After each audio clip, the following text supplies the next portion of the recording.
கடவுளை பத்தின உங்க ஐடியா என்ன?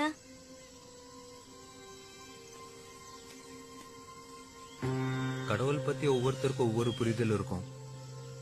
என்னோட புரிதல்ல இருந்து வேணா ஒண்ணு சொல்றேன், உங்களுக்கு புரியுதான்னு பாருங்க. நாமெல்லாம் மிருகமா இருந்தப்போ உணவும் இனப்பெருக்கவும் மட்டுமே தேவையா இருந்துச்சு. அதுல கொஞ்சம் மிருகங்க சிந்திக்க ஆரம்பிச்சிருச்சு. அப்படிப்பட்ட மிருகங்களுக்கு மனுஷங்கன்னு பின்னால பேர் வச்சுக்கிட்டாங்க. அந்த மனுஷனுக்கு மிருகங்கள்ட்ட இல்லாத பேராசை, பொறாமை, போட்டி, வஞ்சம்னு நிறைய குணங்கள் சேர்ந்துருச்சு. மனுஷங்களோட மனசும் நிம்மதி இழந்துருச்சு. அப்பதான் ஏண்டா நிம்மதியே இல்லன்னு உட்கார்ந்து அமைதியை யோசிக்கதான் கோயில்களை கட்டி வச்சாங்க. உட்கார்ந்து ஒழுக்கமா யோசிச்சவங்க நிம்மதியை கெடுத்த தேவையில்லாத குணங்களை உதுத்து விட்டுட்டு கடவுள் நிலையை அடைஞ்சாங்க.